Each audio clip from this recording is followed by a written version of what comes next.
Ya, masih membahas seputar rupiah melemah, krisis di depan mata. Ya, orang ini sekarang banyak yang menduga bahwa 2018 itu akan ada krisis gitu ya. Tetapi kalau kita bicara tadi banyak hal yang tidak ada indikator itu kan sebenarnya. Tapi orang lebih melihat nih, wah itu karena 10 tahunan gitu kan. Tapi kan kita sudah punya yang namanya Komite Stabilitas Sistem Keuangan ya kan, dan itu sudah ada undang-undangnya yang sebenarnya harus ada koordinasi terus-menerus LPS, Menteri Keuangan, BI dan OJK sebenarnya. Nah, sebenarnya sejauh mana KSSK ini memang sudah menjamin bahwa ini aman kok, nggak akan ada krisis, ataupun kalau ada krisis nih udah pasti mereka menjalankan. Apa yang bisa membuat kita yakin, Mas Adrian?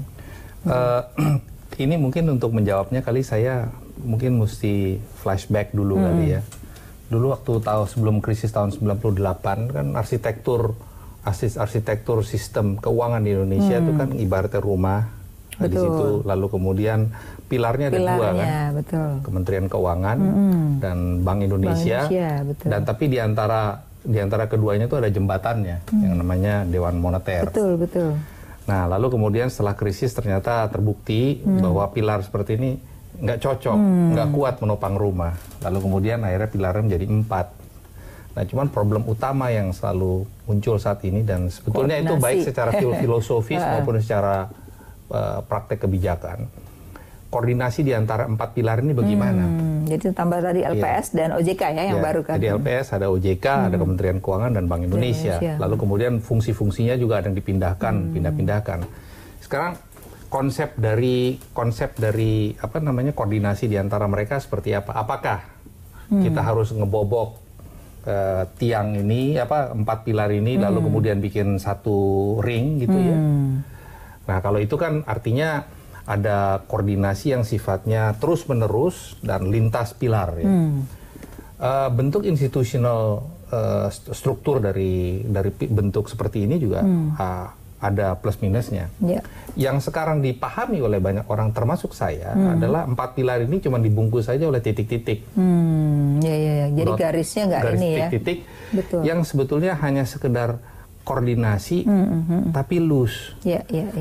Ini juga ada plus minusnya. Jadi masing-masing dong kalau kayak gitu. Karena kalau misalnya bentuk titik-titik yang membungkus keempat pilar ini, lalu pertanyaannya siapa yang tanggung jawab? Kalau misalnya ada krisis, siapa yang harus bikin call? Siapa? Dulu kan ada usulan sebenarnya Menteri Keuangan yang menjadi pengambil keputusan, tapi kan di dalam DPR tidak disetujui.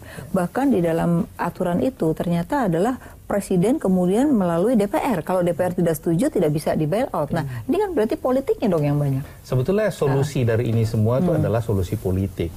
Karena setiap institusi yang sifatnya multi lembaga tinggi, multi lembaga tinggi ini kan jadi OJK, Bank Indonesia, LPS, bosnya kan DPR. Betul. Kementerian Keuangan, bosnya Presiden. DPR dan Presiden kan di dalam ketatanegaraan kan posisinya sama. Benar. Nah sekarang artinya untuk mencapai koordinasi yang efektif kan berarti bukan solusi kelembagaan ini. Ini solusi politik. Bahkan mungkin solusi ketatanegaraan gitu ya. Kalau itu tidak berhasil diselesaikan ya bahaya dong ya. Nanti ada krisis muncul, pertanyaan yang kembali muncul adalah siapa yang akan bikin call nih. Itu benar. Itu Mas Eko kalau pengalaman 2008 sebenarnya atau yang Senturi itulah kasusnya, itu kan sebenarnya ada yang take over seperti itu tapi jadi disalahkan kan. Nah kalau di kok DPR ini kan bisa jadi tergantung DPR-nya ini arahnya kemana kan gitu. Artinya dukungan DPR ini tergantung apakah pemerintahnya lagi didukung atau tidak kan. Atau justru sebaliknya gitu. Ini gimana? Saya menggarisbawahi Pak Adrian. Kalau ada krisis siapa dulu yang mulai? Ayo yang bangun ini siapa ini? Benar. Ya kan? Siapa yang berani? Karena pengalaman di 2008 dan 98. 98 DPR sudah terima laporan BPPN. Betul. Kemudian Presiden, pemerintah dan semuanya sudah terima. BPK sudah semua. 18 tahun kemudian muncullah itu kasus. Betul. Ini kan tidak fair. Masalah-masa lalu dilihat sekarang.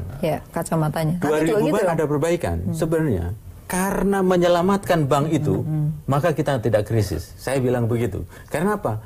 kita nggak tahu akan ada krisis dan tidak lagi, tapi ya langkah yang harus selamatkan. Nah, sekarang siapa yang mau mulai dulu? Saya yakin nggak akan orang berani lagi mau jadi direktur IMF di sana. Nggak ada yang mau jadi direktur eksekutif World Bank. Itu kan begitu. Dulu katanya ada masalah, begitu datang lagi nggak ada masalah itu. Betul, ya kan? Benar. Nah, ini solusi politik. Tapi solusi hukum menjadi penting, Pak. Betul. Ini masalah hukum ini kan nggak pernah jelas. Betul. Jadi barang apa sih namanya? Jadi barang selalu dipermainan terus. Nah, begitu. hukum komoditas di politik. Tergantung siapa yang kuasa. Disitulah orang itu tidak mau dagang sekarang. Betul. Nah, kalau itu terjadi, saya lihat kan bail-in tadi kan juga menjadi resiko si pemilik kan. Artinya kalau bail-in itu adalah kalau banknya itu bermasalah karena banknya. Tapi kalau ini karena makro atau karena krisis ekonomi kan juga pasti pemilik nggak mau bail out dong, gitu. Bail in itu gimana tuh? Mungkin ini jadi analisa liar ya, karena konstruksi bail out ini tidak bisa diselesaikan. Siapa yang akan menjadi yang membuat call-nya, sehingga kemudian bail out itu turunnya seperti apa? Lah kita pindahin aja jadi bail-in. Jadi ini sebetulnya mungkin shortcut solution dari masalah yang tidak pernah bisa diselesaikan. Karena masalah politik. Tapi gini loh, masalah saya kalau bail-in itu kan masalahnya pemilik merasa, oh saya mau usi top up karena banknya bermasalah karena operasional kan. Tapi kalau udah bicara krisis karena dari faktor luar, mereka tentunya nggak mau juga dong bail-in gitu loh. Maksud saya ini kan harus dibedakan. Coba sekarang saya mau bertanya ke Pak Adrian. 2008 krisis nggak? 2008 ya krisis global. Krisis global kan. Dan dalam sejarah dunia pertumbuhan negatif kan di 2009. Ya kan untuk global ya. Sekarang semua orang bilang 2008 krisis dan kita tidak krisis. Kok katanya tidak ada krisis gitu. Ini kan pandangan yang berbeda. Jadi kita berbicara dengan sesuatu yang bahasa yang berbeda kacamatanya ya. Jadi terus menyelamatkan bank. Kalau menyelamatkan bank itu menyelamatkan pemilik bank enggak, menyelamatkan sistem perbankan. Misalnya, penyelamatan karena bank itu kan adalah jantung dari satu perekonomian gitu. Menyelamatkan 6,7, dijual 4,5, rugi. Enggak bisa kan. Cuma nah mungkin begini juga nih Pak Eko. Kalau kita bilang apakah Indonesia krisis saat itu, apakah waktu itu krisis ya secara definitif global crisis. Tapi apakah Indonesia itu krisis saat itu? Ya memang itu debatable juga ya. Kalau indikatornya pertumbuhan tapi kan itu diserahkan kepada kebijakan yang mengambil. Sepanjang tidak ada korupsi kan gitu. Jadi serba salah ya. Kriminalisasi kalau kita lihat itu definisi semacam yang diperdebatkan ini kan tidak tercantum di KSSK gitu ya. Jadi kira-kira apa yang bisa kita bayangkan nih kalau yang tadi dikatakan, wah ini mesti begini tapi tidak terjadi gitu. Jadi DPR mesti gimana paling tidak kalau memang itu di tangan DPR maksud saya. Saya kira memang solusinya sih solusi politik ya.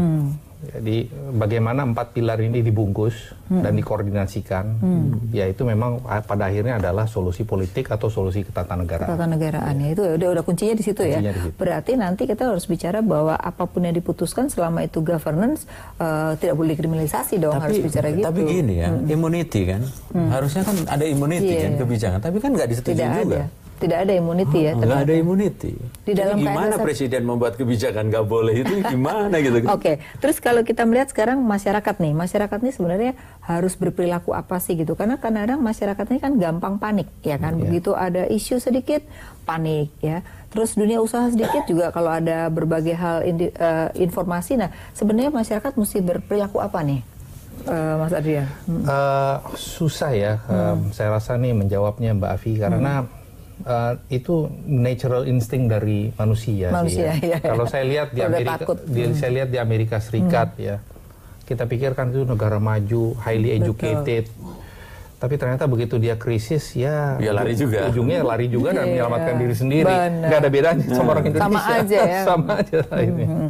Jadi artinya kalau itu adalah insting dari manusia, berarti kita terus harus selalu bersiap-siap ya sebagai negara agar misalnya kalau misalnya standby loan atau apa yang mereka harus bisa membuat masyarakat itu nyaman gitu ya.